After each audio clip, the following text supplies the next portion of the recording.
Hello, everyone. Happy Wednesday. It's your ABC 10 Sports team here with you again. Sean Cunningham, Lena Washington, and again, not what we expected to be an eventful week for the Kings, but we have some very serious issues to talk about coming out of the Kings front office involving head coach Luke Walton. Of course, on Monday, it was the headline that's sweeping national headlines now.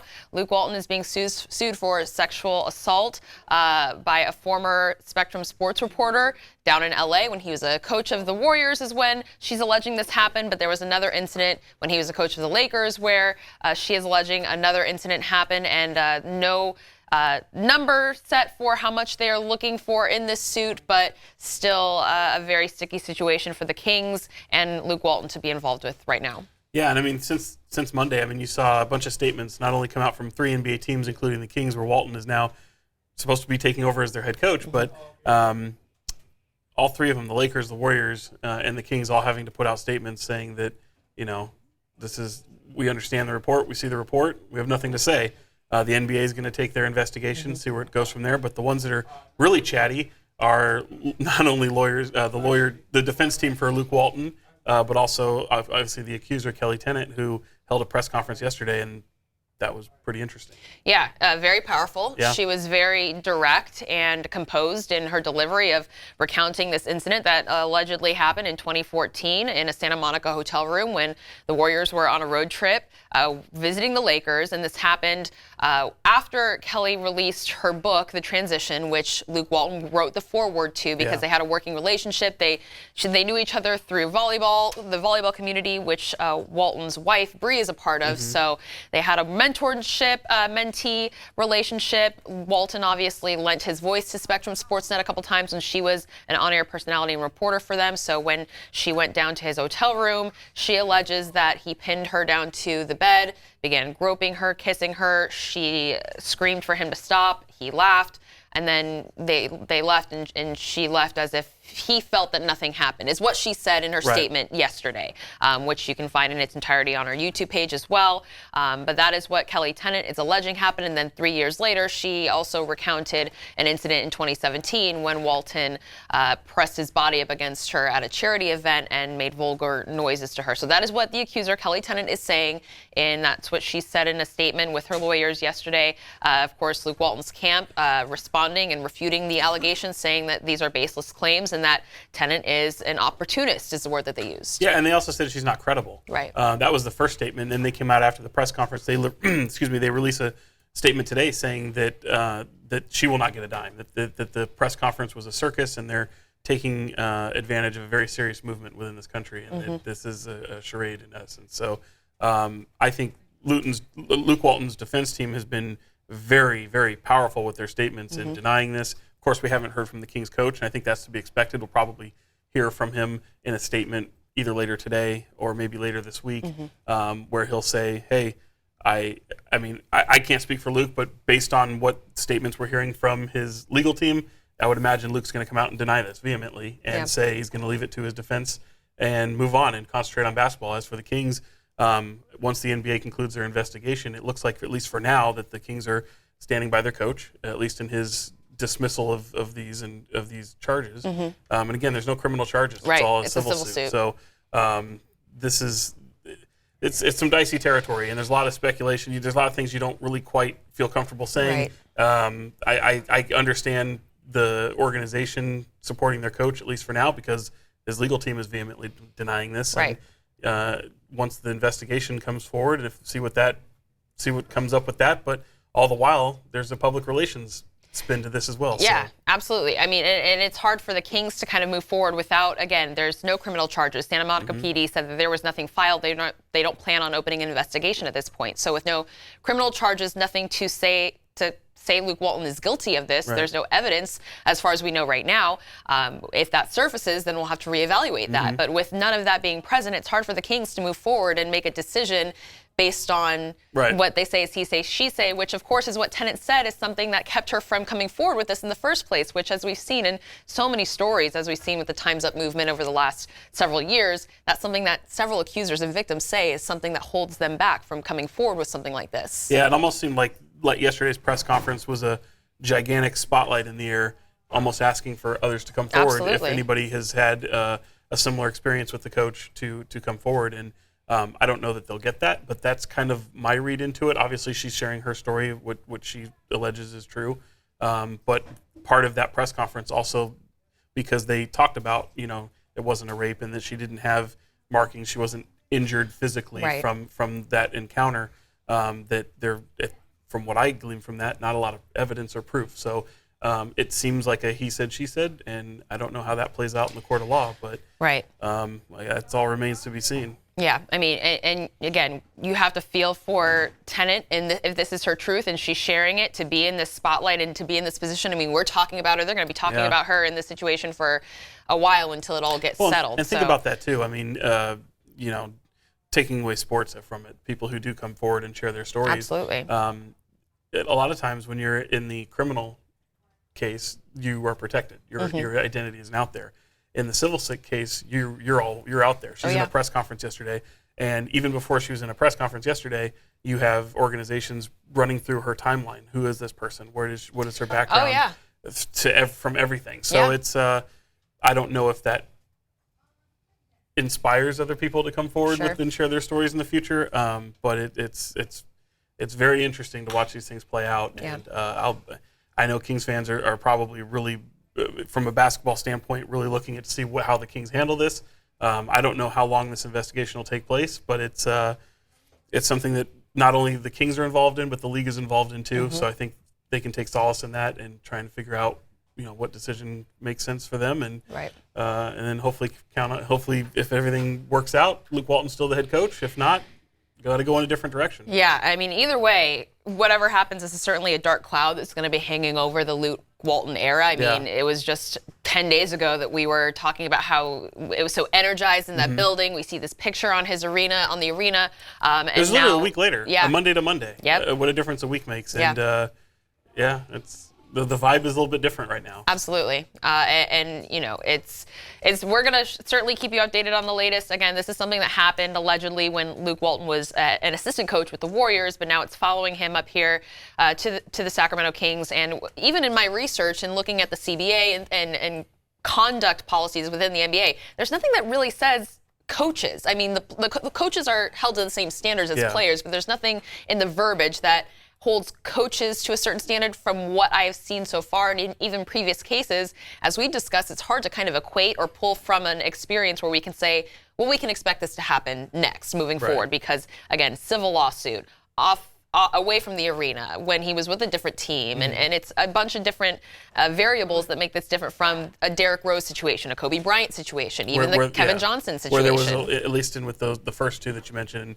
with Kobe Bryant and Derrick Rose, there was an alleged rape. Right. And criminal charges. Correct, yeah. So it's, I don't know. And then Kevin Johnson, there were never ever any criminal charges brought forth. So, I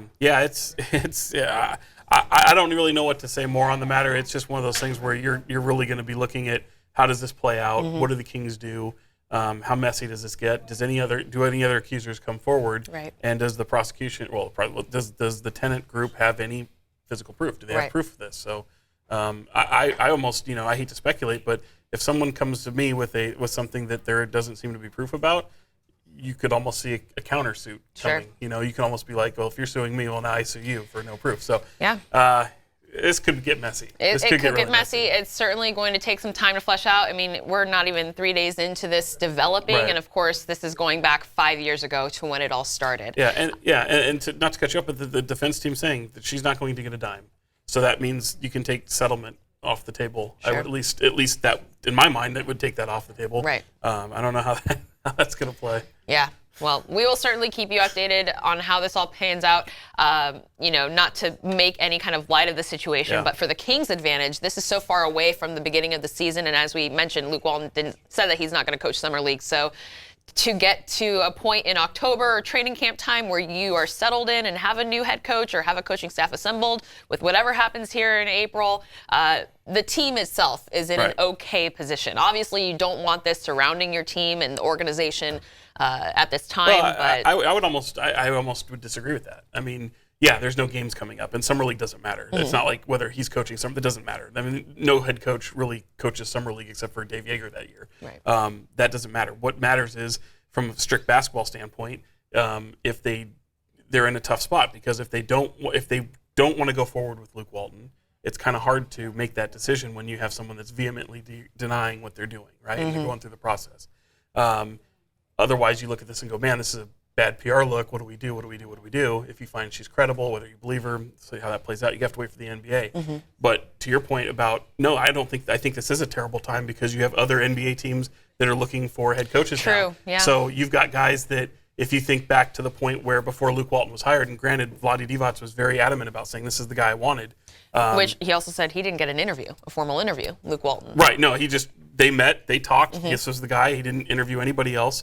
But he had already reached out to other coaches to set up the possibility of setting up interviews, backup plans, and guys like reportedly Edere Messina, obviously Monty Williams, who's on the Philly bench, and he's been linked to the Phoenix Suns, job, the Lakers job. I mean, there's whoever else is going to become available. Memphis is available still. So I mean, there's a lot of there's teams that are available. There's good quality coaches available, and if this goes on weeks, months, and all of a sudden some of those are gone, now you're left holding the bag. Then who's available? So I hate saying it that way, because it does sound a little callous in a way, because you kind of look at it from the business standpoint and go, man, if we cut ties now, then do we have somebody around here who we can scoop up and get that might not be available in the weeks and months that precede, and maybe things come to light, and what if it does look like he did it just puts him in a really dicey scenario. Very precarious for all parties involved. But of course, again, we'll keep you updated on whatever transpires with this Luke Walton, Kelly Tennant sexual assault civil suit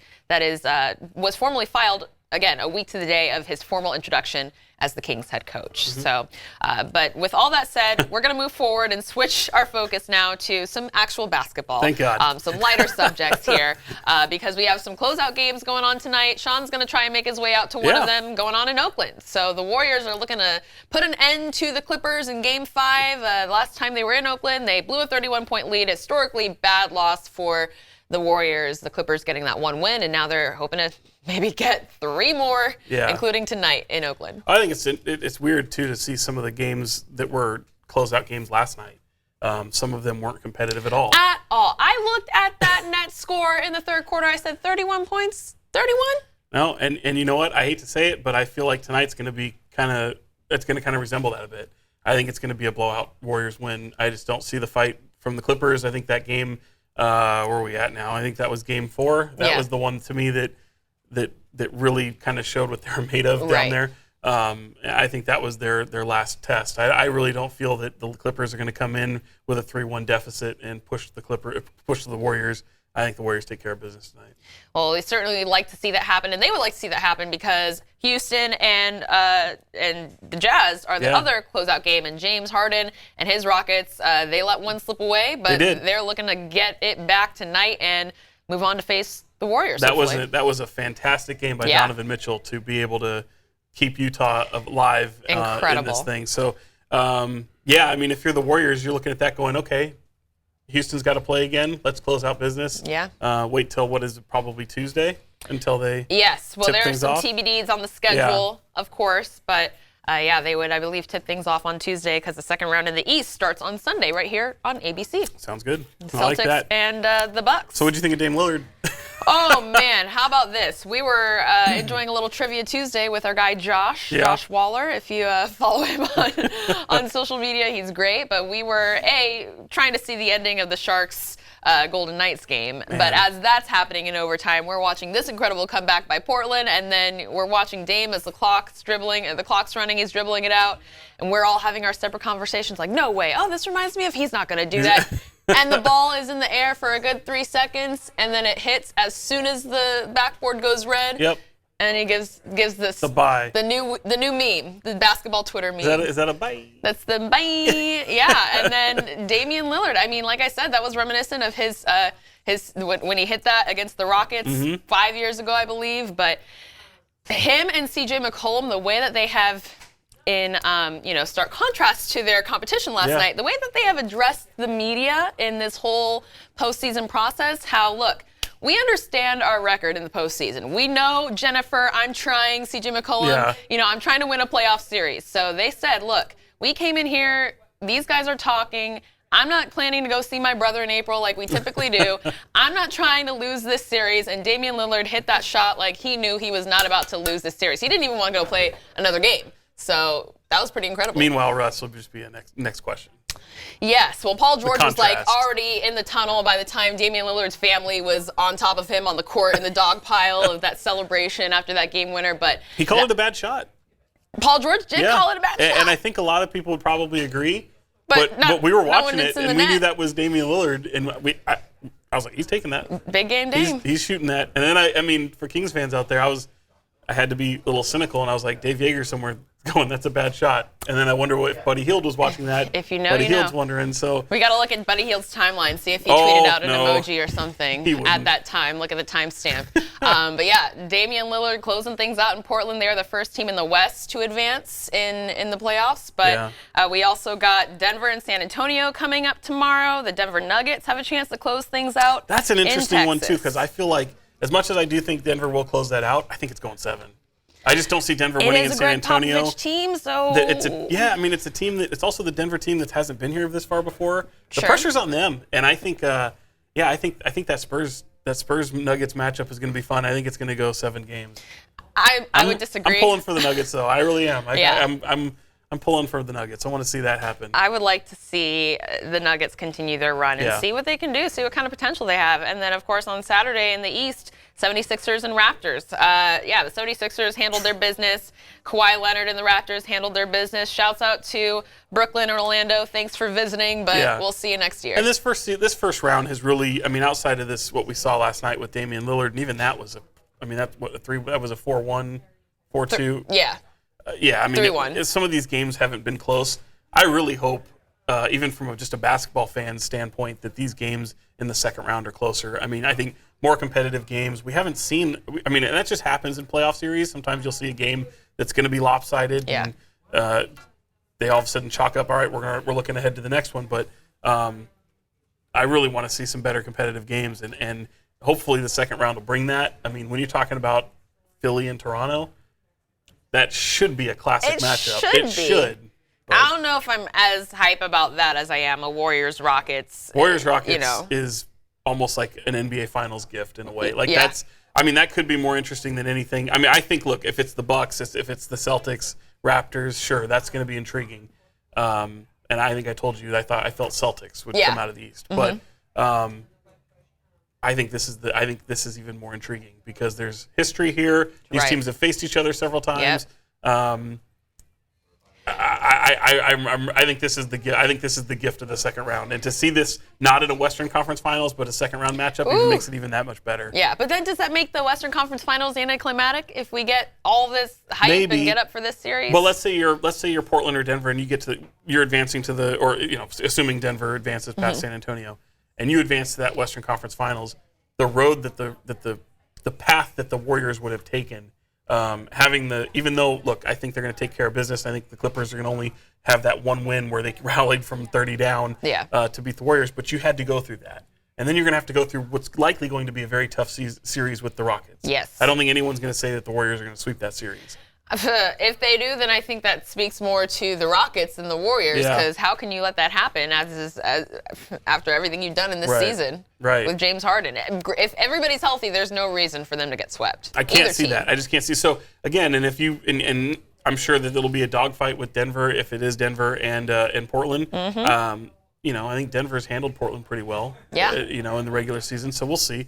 But I think, if you're sitting in the Western Conference Finals and you're waiting for the winner of Houston or Warriors, you're feeling pretty good about yourself because that's going to be a dogfight. I really feel that way. Yeah, I mean, and if it goes to 7, then you're waiting for that tired, hurt, wounded dog to come limping into the fight, and then you can kind of. That's also a championship caliber team with multiple All-Stars. Sure, if it's the Warriors, if you're at 75%, maybe. Yeah.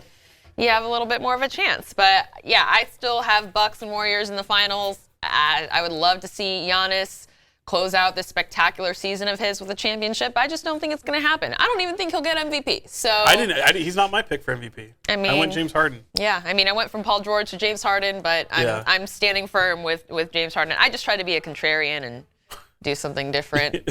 Because it was too predictable that you were going to go with your Sun Devil? I mean, yeah, when you're putting up 50 points like 30 nights in a row and you're already a Sun Devil, you're already good in my book. But, yeah, NBA playoffs are continuing. We'll have a couple games right here on ABC. And then tomorrow, we're going to have the NFL draft on our air. We've got a couple local guys that we're keeping our eye on. Jonah Williams, Cameron Smith, Jake Browning, some names you're probably going to hear. Maybe not necessarily tomorrow, but over the course of the week up until Saturday. And to have the NFL draft on ABC 10, that's huge. Yeah. I can't remember when that hasn't happened in network TV. So usually it's just always on ESPN, and you got to go find it. But to see the draft on ABC 10, that's a big deal. Pretty big deal. Be careful there, Randy. Yeah. There's the camera rolling. It is in Nashville, so we will be keeping you up to date, of course, on our sports page, and we'll give you a little info of some names and some kids from our area that you can watch. Keelan Doss, also from UC Davis, one of the wide receivers. We're expecting to hear his name called, but. Yeah, a lot of stuff going on. The Sharks are surviving in the Stanley Cup playoffs. That was quite the game. It's exciting times here for sports people in Northern California. It's unreal. Unreal experience. Good stuff. But of course, if you want to stay up to date, anything NBA, Warriors, Kings. You don't need that. Yeah, I don't need my pen. I just need you guys to tune in every Wednesday around 3 o'clock on Facebook, YouTube, and we are going to be here every week until the Warriors are out of the NBA playoffs, and then we'll see what happens from there. Sean Cunningham on Twitter, Ellen Washington TV on Twitter. Tweet us your questions, comments, concerns, dog pictures, food suggestions. We're up for it all. We'll see you guys here next week.